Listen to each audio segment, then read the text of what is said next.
हर अच्छे कार्य का विरोध होता है।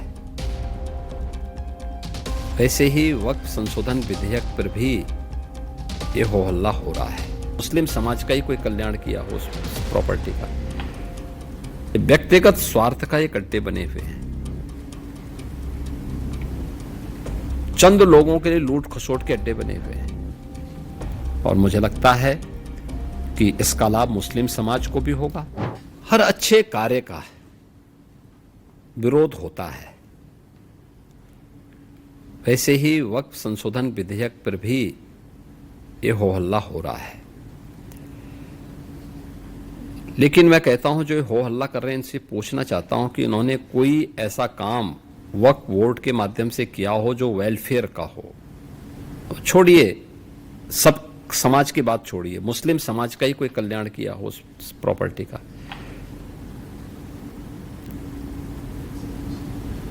ये व्यक्तिगत स्वार्थ का एक अड्डे बने हुए हैं।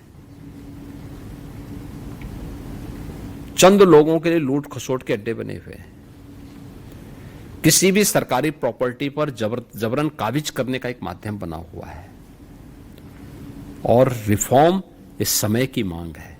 हर रिफॉर्म का विरोध होता है, लेकिन देश काल और परिस्थिति के अनुसार हमें उस प्रकार के रिफॉर्म के लिए तैयार होना चाहिए और मुझे लगता है कि इसका लाभ मुस्लिम समाज को भी होगा और जिसके कारण बहुत बार कानून व्यवस्था के संकट खड़ा होता है उससे भी लोगों को मुक्ति मिलेगी। तो आपको ये लगता है कि मुस्लिम समाज किसी तरह से अपने ही उसमें जकड़ा हुआ है कि उसके अपने लोग समाज को आगे बढ़ने की अनुमति नहीं दे? हम ये कहते हैं ना, आप हिंदू मठ मंदिर को देखते होंगे, देख रहे हैं, अपने जो भी सीमित साधन है उससे वह हर प्रकार के वेलफेयर के काम को करता है। साधन सीमित हैं, गवर्नमेंट के सपोर्ट बहुत कम सपोर्ट, ना के बराबर सपोर्ट है, लेकिन वह स्कूल भी चलाता है, गौशाला भी चलाता है, संस्कृत पाठशाला भी चलाता है, यज्ञशाला भी चलाता है, अन्नपूर्णा यानी अन्न क्षेत्र भी चलाता है, मेडिकल कॉलेजेस भी चलाते हैं, वहाँ पे हॉस्पिटल भी चलाते हैं और भी अन्य तमाम अच्छे इंस्टीट्यूशंस संचालित करते हैं। गरीब बच्चों के लिए स्कॉलरशिप देते हैं, उन्हें हर प्रकार की सुविधाएं देते हैं। किसी वक्फ बोर्ड ने कभी ऐसा काम किया है क्या? जबकि हिंदू धर्मस्थलों की तुलना में इनके पास जो प्रॉपर्टी है वो कई गुना ज्यादा है, कई गुना ज्यादा है। और जिस प्रॉपर्टी को ये कह देंगे कि वक्फ की प्रॉपर्टी, वो उनकी मान ली जाती थी। ये कहां का न्याय है जी?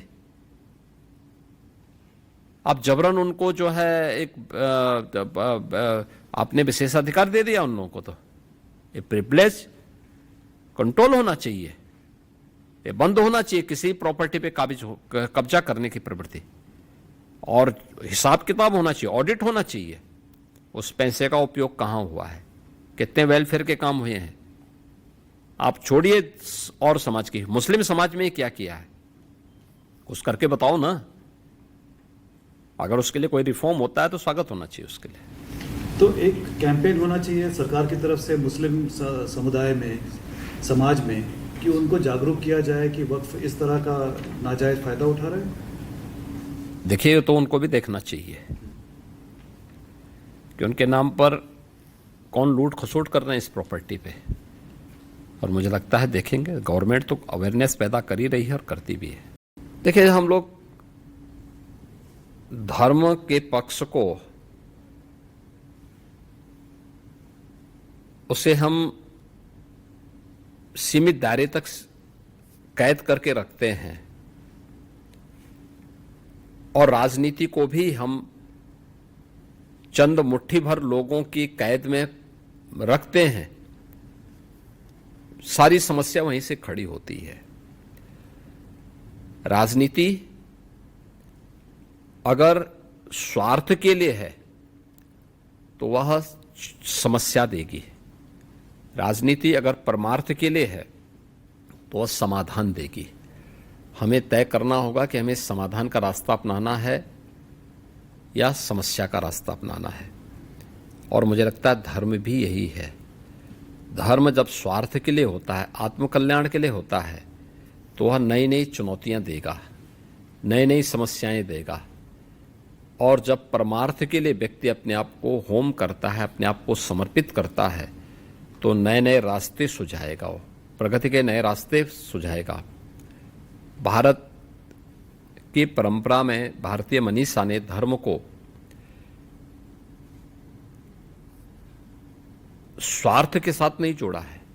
उसके दो हेतु बताए हैं कि सांसारिक जीवन में उत्कर्ष का मार्ग प्रशस्त करना, विकास के मार्ग को प्राथमिकता देना, और ये लौकिक जीवन में और पारलौकिक जीवन के लिए मोक्ष की परिकल्पना को साकार करने की दिशा में आगे बढ़ना।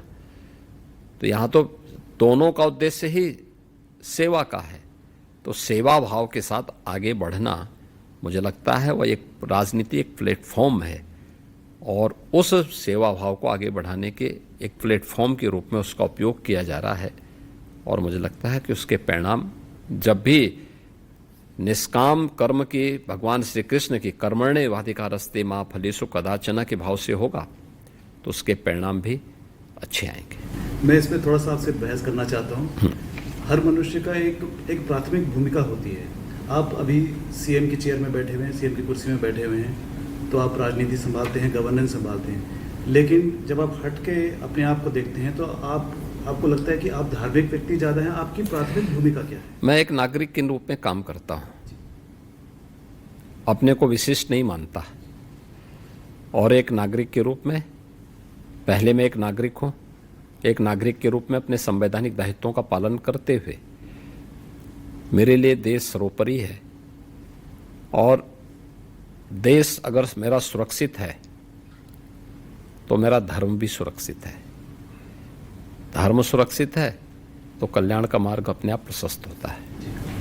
आप 8 साल पूरे कर चुके हैं यूपी के सीएम के दौर पे।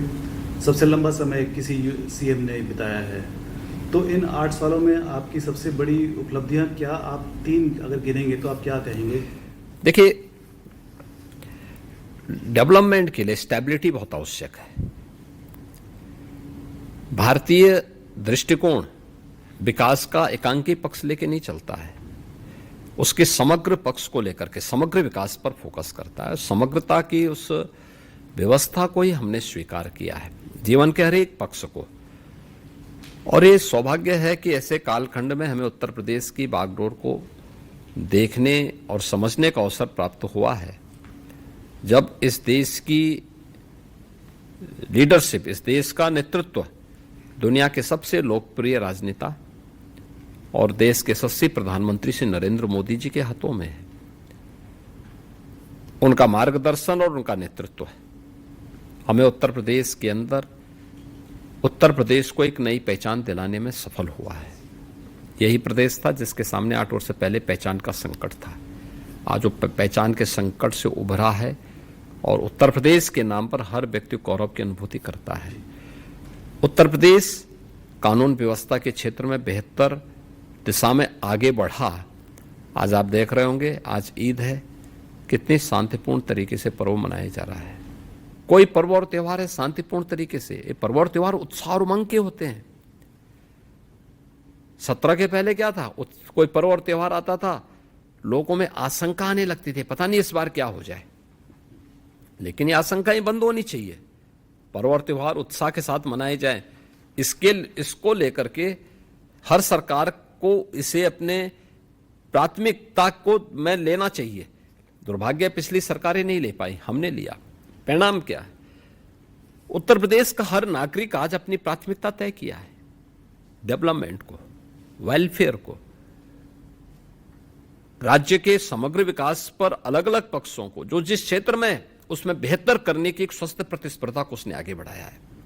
और हर एक क्षेत्र में, क्या कृषि के क्षेत्र में, क्या अर्थव्यवस्था के क्षेत्र में, क्या युवाओं में एक स्वस्थ प्रतिस्पर्धा आगे बढ़ने को लेकर के हुई है, क्या महिलाओं के सशक्तिकरण के क्षेत्र में हुआ है, क्या क्या एमएसएमई के क्षेत्र में या अलग अलग सेक्टर में, ग्रामीण अर्थव्यवस्था हो, शहरीकरण का मामला हो, हर एक क्षेत्र में उत्तर प्रदेश ने नए गोल अचीव किए हैं और अच्छी दिशा में आगे बढ़ा है। और मेरा मानना है कि आप देखेंगे तो आज उत्तर प्रदेश सेंट्रल गवर्नमेंट से जुड़ी हुई लगभग 3 दर्जन ऐसी स्कीम, जिसमें 17 के पहले उत्तर प्रदेश सबसे फिसड्डी माना जाता था, आज वह नंबर 1 पर है या टॉप 3 के अंदर वह यूपी आज के दिन पर उनमें है। आपसे एक निजी सवाल करना चाहता हूँ। हर लीडर, हर नेता जो है, जो उच्च दर्जे का नेता है, वो एक लेगेसी छोड़ना चाहता है। एक चाहत होती है कि मुझे आने वाली पीढ़ियाँ इस तरह से मुझे याद करें। आप क्या चाहते हैं? देखिए, मुझे याद क्यों करेंगे, मैं तो वर्तमान में ही हूँ। नहीं, आप एक लेगेसी छोड़ के जाएंगे। देखिए, 100 साल के बाद हमें नाम नहीं, हमारे जो काम होंगे ये आने वाली पीढ़ी के लिए स्मरणीय होंगे। आप अपने काम से जानना चाहेंगे? काम से, ये काम से पहचान होनी